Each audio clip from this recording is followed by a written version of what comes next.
Dans l'épisode d'Un si grand soleil du mercredi 5 octobre, Florent, Fabrice Deville, veut passer un week-end romantique avec Claire, Mélanie Maudran, à Rocamadour, mais celle-ci a la tête ailleurs.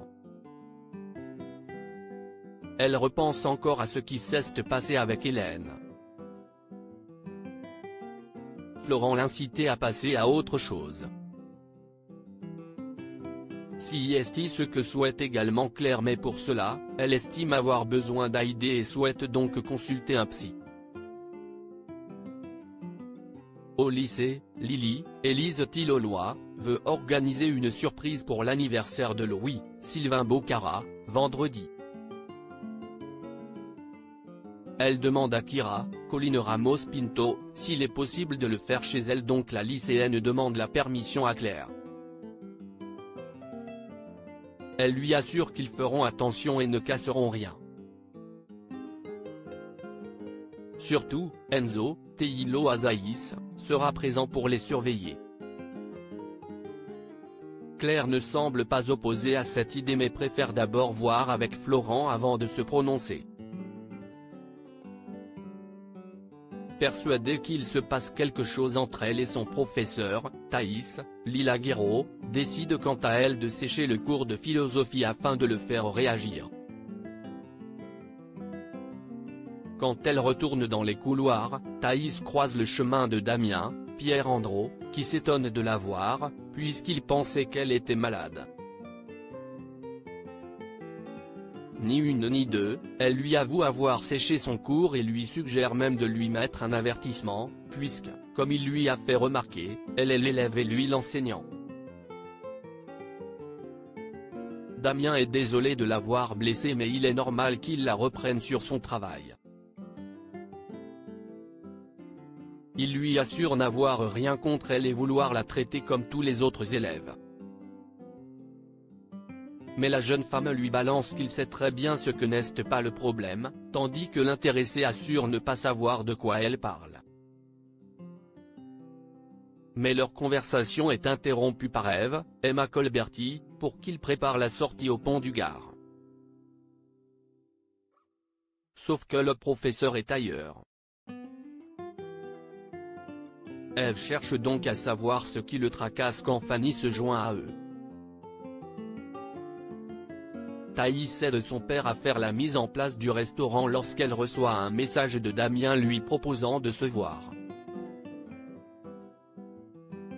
Sur un petit nuage, elle lui donne rendez-vous après son service. Mais elle déchante rapidement. Damien estime qu'il y a un malentendu entre eux.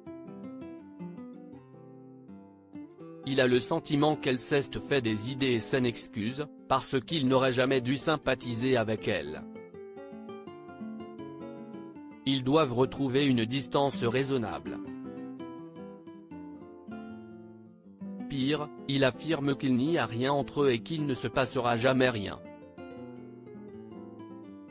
Sauf que Thaïs est convaincue du contraire et qu'ils sont attirés l'un par l'autre. Elle le met face à ses contradictions et lui demande pourquoi il a souhaité la voir quand il aurait pu simplement lui envoyer un message. Elle se rapproche alors dangereusement de lui et l'embrasse sur la joue, avant qu'il échange un baiser passionné. Hugo est sur la piste de Christophe Cécile, Marie-Gaëlle Cal, est ravie d'avoir fait la connaissance d'Achille, qu'elle trouve génial.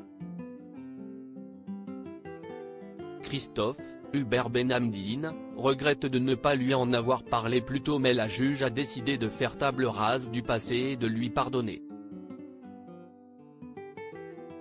Au même moment, Johanna, Aurore Delplace, prend des nouvelles de Cécile auprès de Margot, Clara Botte, qui lui révèle que ça sera décidé de donner une seconde chance à Christophe. Au détour de la conversation, l'avocate découvre l'existence d'Achille dont son ex s'occupe depuis une dizaine d'années. Johanna tombe des nues, tandis que Margot est désolée qu'elle la prenne de cette manière. Mais cette dernière lui assure que ce n'est pas ce qui lui a fait de pire.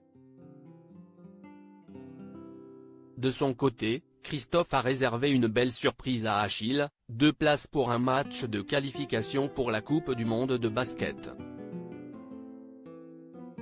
L'adolescent est aux anges. Si est-il la journée des bonnes nouvelles pour lui, puisque son ami Mathias, celui qui s'est fait faucher par une voiture, va sûrement pouvoir remarcher grâce à une opération. Grâce aux informations données par Eric Barato, la police a arrêté plusieurs dealers qui travaillent pour les Engels. Surtout, ils ont peut-être identifié un suspect dans la mort d'Eva, Camille de Sablé. Les enquêteurs ont en effet vérifié les identités et alibis de toutes les personnes qui sont entrées ou sorties de l'immeuble ce jour-là. Mais il y a une personne qu'ils n'ont pas réussi à identifier, un homme avec un violon. Ils le soupçonnent d'être le fleuriste. Celui-ci obsède de plus en plus Hugo, Bibi Tanga. Le médecin légiste est convaincu que ce dernier pratique la médecine.